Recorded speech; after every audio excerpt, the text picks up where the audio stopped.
उत्तर प्रदेश के उप मुख्यमंत्री केशव प्रसाद मौर्य आज आगरा पहुंचे थे। सर्किट हाउस में उन्होंने प्रेस वार्ता की। ये प्रेस वार्ता जी राम जी योजना को लेकर थी।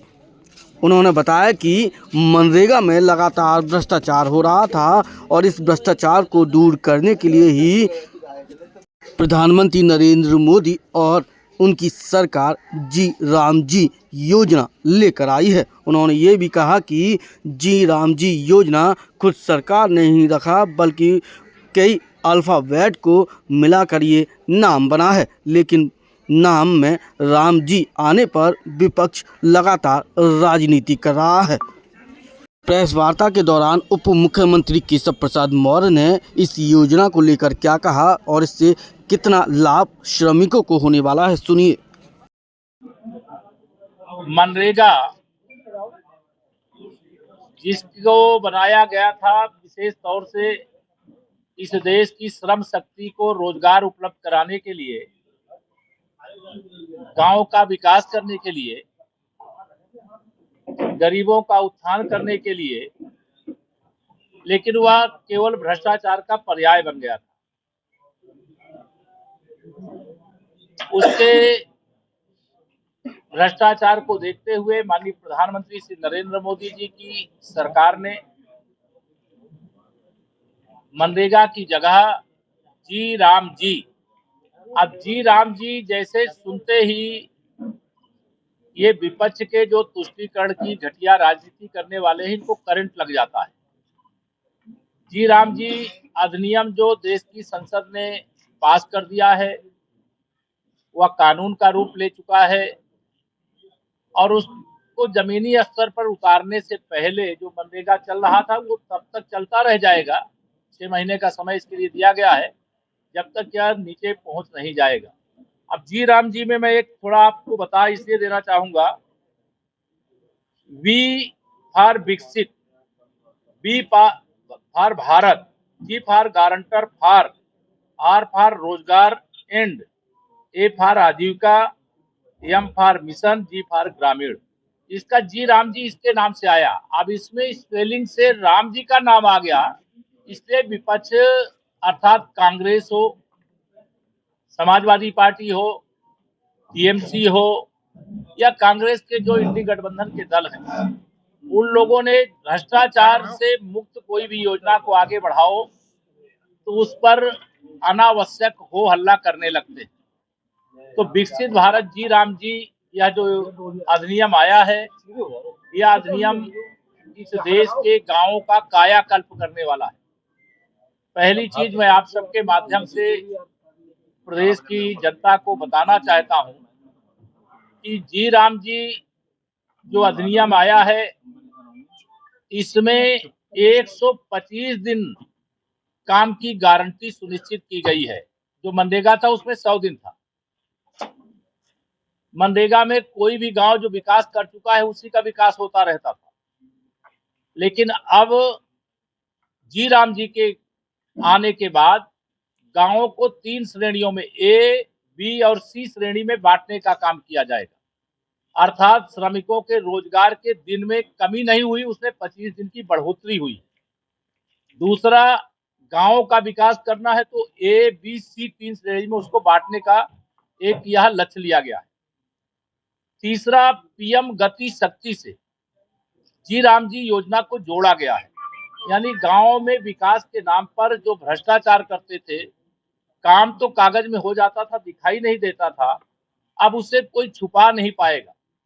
गांव की चाहे छोटी गलियां हो चाहे बड़ी गलियां हो, विशेष तौर से जल संरक्षण की दृष्टि से, निकासी की दृष्टि से, जो गांव की अवसंरचना का संपूर्ण विकास है, उस विकास। सूबे के उप मुख्यमंत्री केशव प्रसाद मौर्य ने कहा कि जी राम जी योजना आने से अब ग्रामीणों का विकास होगा। ग्रामीण क्षेत्र का जो आधारभूत ढांचा है वो मजबूत बनेगा। इस योजना के तहत अब ग्रामीण क्षेत्र में लोगों को 100 दिन का नहीं बल्कि 125 दिन का रोजगार मिलेगा और ये रोजगार गारंटी के तौर पर दिया जाएगा। उन्होंने ये भी कहा कि विपक्ष लगातार जी राम जी योजना का विरोध कर रहा है, लेकिन अब ये कानून बन गया है, बस इस माह के अंत तक ये धरातल पर आ जाएगा।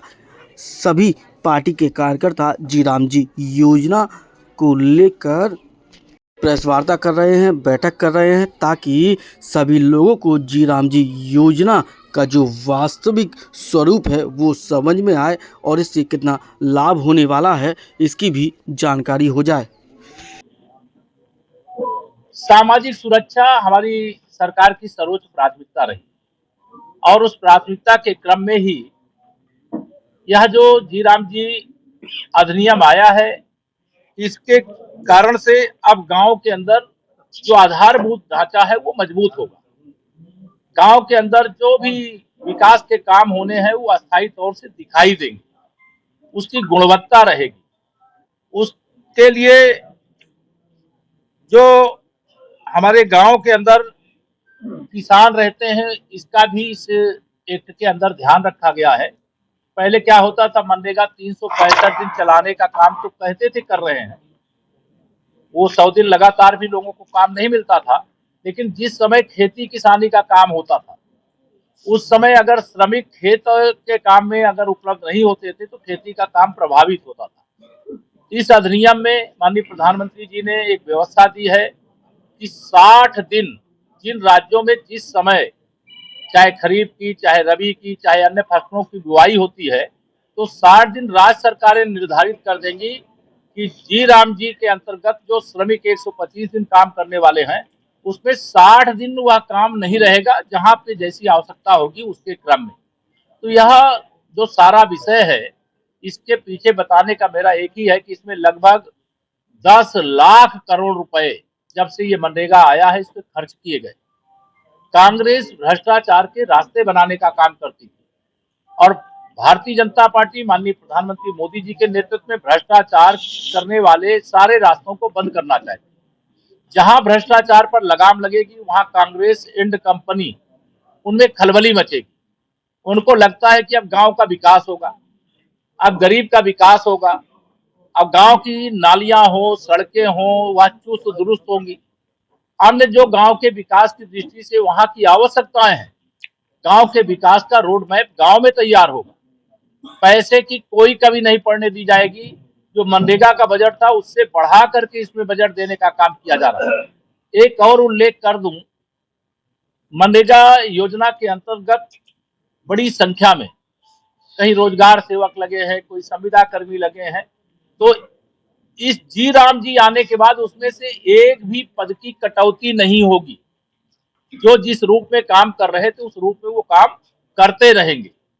सरकार की इच्छा केवल यह है कि जो मनरेगा के नाम पे भ्रष्टाचार होता था वो भ्रष्टाचार बंद हो जाए, किसी का रोजगार ना छीने, जो श्रमिक है उसको काम के दिन 25 बढ़ जाए, जो 12 महीने 300 जो काम करने के लिए मनरेगा के माध्यम से छूट थी, उसमें वर्ष में 60 दिन राज्य की सरकारें उसमें अपने हिसाब से जहां पर रबी या खरीफ की फसल है उसको बुआई के समय जी राम जी के अंतर्गत जो काम होते हैं उनको रोका जाएगा। लेकिन 125 दिन जो काम करने का अवसर मिलना चाहिए उसमें कोई कमी नहीं होने दी जाएगी। मनरेगा में जो पहले कार्ड बनता था वो 5 साल का बनता था, इसमें ये व्यवस्था की गई है कि 3 साल का कार्ड बनेगा, उसके बाद नवीनीकरण कराना पड़ेगा। पहले बहुत सारे एनजीओ इसके अंदर आकर के काम करते थे, एनजीओ व्यवस्था जी राम जी बिल में समाप्त कर दी गई है। तो ऐसे तमाम काम इसके लिए किए गए हैं जिससे मनरेगा रूपी जो भस्मासुर था उसका अंत करके जी राम जी के माध्यम से जैसे स्मार्ट सिटी वैसे स्मार्ट विलेज या बनाने की दिशा में आगे बढ़ सके। या मुझे आप सबको बताना था